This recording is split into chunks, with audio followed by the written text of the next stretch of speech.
Questão 3. A figura mostra o modelo de algumas moléculas com ligações covalentes entre seus átomos. Analisa a polaridade dessas moléculas, sabendo que tal propriedade depende da diferença de eletronegatividade e da forma geométrica. E repara aqui que ele fala assim, ó, nas moléculas apresentadas, átomos de elementos diferentes têm eletronegatividades diferentes. Então aqui está em preto e branco, mas eu presumo que o quê? Que no caso, eu tenho aqui essa bolinha menorzinha aqui, né? Eu tenho essa bolinha um pouquinho maior e eu tenho essa bolinha preta. São esses 3 tipos de átomos aqui, né? Então tá, vamos apagar aqui para ficar mais fácil a gente verificar aqui. Vamos olhar a geometria de cada um desses caras para falar o quê? Não sobre a polaridade da ligação, mas a polaridade da molécula. Porque ele pergunta, ó, dentre essas moléculas, pode-se afirmar que são polares apenas quais? Esse cara aqui, ó, letra A. Letra A, no caso, é um átomo, né? Pode ser um carbono, por exemplo, ligado a 4 hidrogênios. Então a geometria seria tetraédrica. Na B aqui, no caso, poderia ser, por exemplo, um carbono ligado a 2 átomos de oxigênio.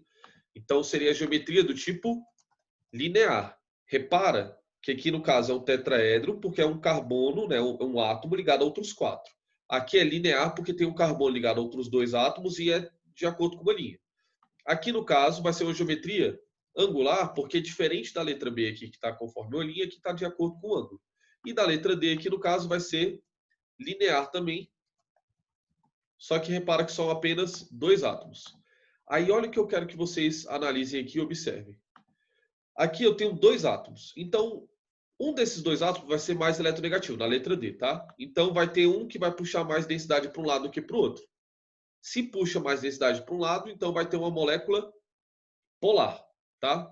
Agora, vamos lá. Entre as moléculas tetraédricas, lineares, angulares, ou seja, moléculas que não contêm apenas 2 átomos, o que a gente vai olhar? Olha aqui e tá vendo que todos os caras são formados por ligantes iguais. Né? Sempre essa bolinha menorzinha aqui, branquinha, tá?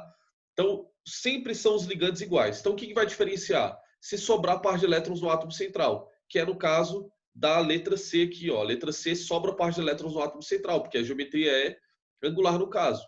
Então, a eletronegatividade seria diferente, então geraria um vetor, por exemplo, para cá, um vetor para cá. Consequentemente, esses vetores aqui, ó, o resultante desses vetores seria um vetor lá para cima, tá? Então essa molécula é polar, a C é polar, a D é polar. Aqui no caso, ó, eu teria um vetor puxando para cá, um vetor puxando para cá. Cortaria os vetores se anulam, então seria apolar. No caso da tetrédrica, fica um pouco difícil a gente identificar aqui, porque a molécula é mais tridimensional, tá? Mas o que acontece? Seria como se fosse assim, ó, 2 vetores, um puxado para cada lado aqui, e aqui no caso também um puxado para cada lado. Esses vetores gerariam um vetor resultante para cá, e esses vetores gerariam um vetor resultante para cá, e esses vetores se anulariam. Então a molécula também vai ser apolar. Mas, para ficar mais simples, sobra par de elétrons, molécula polar.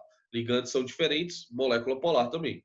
Tá? Se não sobrar par de elétrons, e se os ligantes forem iguais, a molécula vai ser apolar. Então, no caso dessa questão aqui, a gente ficaria com letra C e D. Né? Então, seria, no caso, a letra E, a alternativa correta.